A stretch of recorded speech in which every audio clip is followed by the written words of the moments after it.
بسم اللہ الرحمن الرحیم صلی اللہ علیہ وسلم. ڈیئر لسنرز اینڈ اسٹوڈنٹس، آج ہمارا اگلا ٹاپک ہے communication skills and report writing کے لیکچر نمبر 9 میں. ہمارا سبجیکٹ کوڈ ہے 201 MGM 201. بولنے کا طریقہ کار یعنی اورل ڈیلیوری ٹیکنیکس. بول چال کے ذریعے دوسرے افراد تک معلومات درست انداز میں پہنچانے کے لیے یہ ایک طریقہ کار بیان کیا جاتا ہے. ان کو مد نظر رکھ کر آپ اپنی بولنے کی اسپیچ کو بولنے کے ذریعے پیغام دوسرے افراد تک آسانی سے پہنچا سکتے ہیں اور بہتر طریقے سے آگے پیغام پہنچ سکتا ہے. تو ان میں کچھ طریقہ کار میں پہلا نمبر پر ہے آپ کی آواز وائس. اگر آپ اپنی گفتگو اچھے انداز میں کرنا چاہتے ہیں تو آپ کو اپنی آواز کا مناسب انداز میں استعمال معلوم ہونا چاہیے. اچھی آواز قدرت کا تحفہ ہے، لیکن آپ اپنی آواز کی کوالٹی کو مناسب تربیت یعنی ٹریننگ سے بہتر بنا سکتے ہیں. تقریر میں زیادہ حرکت کرنے والے 3 اعضاء ہیں: ہونٹ، آپ کے ہونٹ، لپس جبڑے جاز، اور زبان یعنی ٹنگ. ڈھیلے یا سست ہونٹوں کی حرکت سے ناقابل فہم اور نامعقول وجوہات پیدا ہوتی ہیں، یعنی الفاظ سمجھ میں نہیں آتے.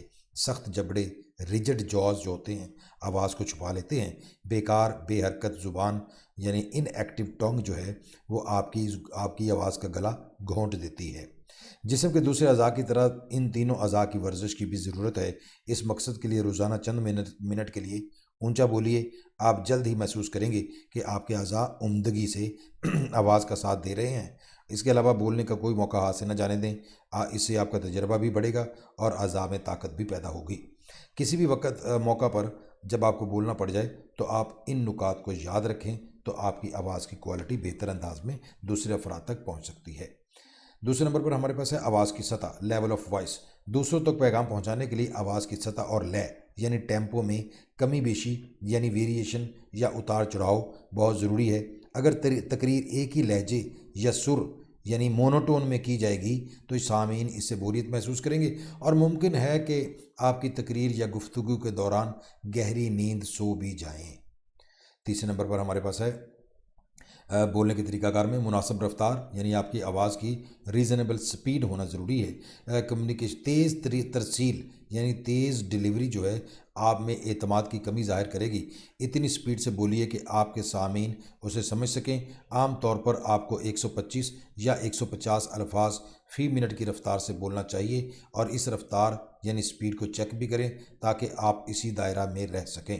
کمیونیکیشن کے ماہرین کی یہ تجویز ہے کہ رسمی تقریر کے لیے آواز کی رفتار 80 الفاظ سے 160 الفاظ فی منٹ کے درمیان ہو اور غیر رسمی تقریر کے دوران یہ رفتار 80 سے 250 الفاظ فی منٹ ہو سکتی ہے. اس کے بعد چوتھے نمبر پر ہے بولنے کے درمیان وقفہ یعنی پاز ڈیورنگ اسپیکنگ. جس طرح لکھتے ہوئے فقرہ کے آخر میں فل سٹاپ لگا دیا جاتا ہے، اسی طرح بولتے ہوئے بھی آپ کے لیے وقفہ کرنا سودمند ثابت ہوتا ہے.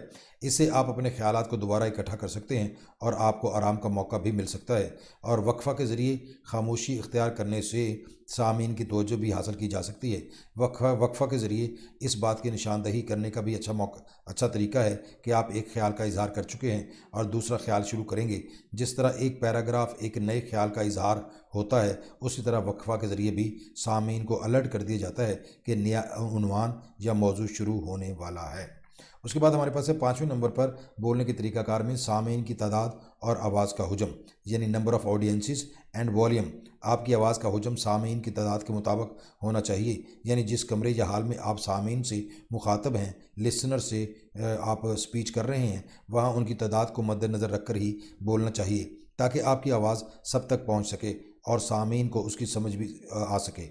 مثلا اگر 5 یا 6 افراد ہیں، آپ ان سے مخاطب ہیں تو آہستہ یا درمیانی آواز سے آپ بات کر سکتے ہیں.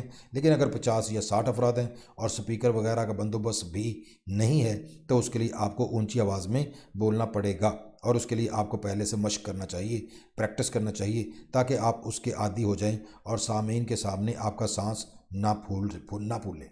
اس کے بعد ہے آواز کی کوالٹی یعنی ووکل کوالٹی.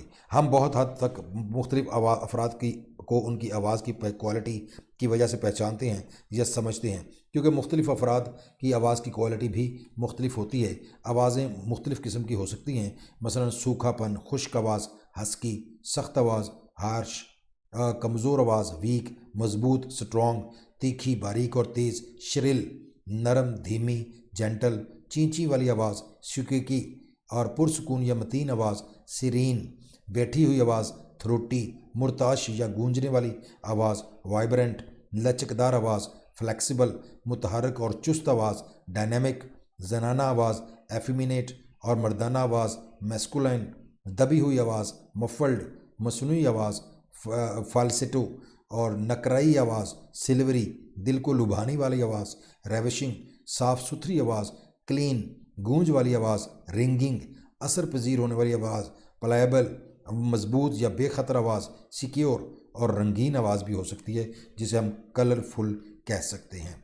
آواز کی کوالٹی پر ہمارے جو اعضاء اثر انداز ہوتے ہیں ان میں آپ کا منہ ہے، زبان ہے، ہونٹ ہیں، دانت ہیں، پیچدار، سخت یا نرم تالو اور ناک۔ در حقیقت اچھے سنگر اور سپیکر کی آوازوں میں جو حیران کن فرق ہوتا ہے وہ ان کو قدرتی عطیہ اور ذاتی محنت کا نتیجہ ہوتا ہے، اور ہر کوئی اپنی آواز کی کوالٹی کو ذاتی محنت سے بہتر بنا سکتا ہے۔ مزید یہ کہ سانس کو قابو کرنے، گلے کو درست رکھنے، اعضاء کے صحیح استعمال سے آواز کی کوالٹی بہتر بنائی جا سکتی ہے۔ 7ویں نمبر پر آخری پوائنٹ ہے ہمارا بولنے کے طریقہ کار میں یا اورل ڈیلیوری ٹیکنیک میں تلفظ یعنی پرننسیشن۔ ہم اس وقت برا محسوس کرتے ہیں جب کوئی ہمارے نام کا تلفظ غلط استعمال کرتا ہے۔ حقیقت میں ہر غلط تلفظ پر ایک رد عمل ہوتا ہے اور سپیکر کے امیج کو خراب کرتا ہے۔ اس لیے سپیکر کو پہلے متعلقہ علاقہ کے لوگوں کے تلفظ سے آگاہ ہونا چاہیے کہ وہ الفاظ کو کس طرح ادا کرتے ہیں۔ اس کے لیے ضروری ہے کہ پہلے اس علاقہ کے پڑھے لکھے افراد کو سنیں اور پھر تقریر کریں۔ مزید یہ کہ اگر بین الاقوامی سطح پر تقریر کرنا ہو تو ڈکشنری سے صحیح تلفظ ادا کرنے کے لیے مدد لی جا سکتی ہے، اور طلبہ کے لیے ضروری ہے کہ صحیح تلفظ کے لیے اپنے استاد یا کلاس فیلو سے رہنمائی کے لیے رابطہ کریں تاکہ آپ تقریر کرتے ہوئے غلط لفظ کا استعمال نہ کر سکیں اور اس طرح دوسروں پر اس کا غلط اثر نہ پڑے۔ تو ڈیئر لسنر اسٹوڈنٹس، آج کا ہمارا یہ ٹاپک یہیں پہ اختتام پذیر ہوتا ہے۔ اگلے ٹاپک کے لیے پھر حاضر ہوں گے۔ Thank you for watching. اللہ حافظ۔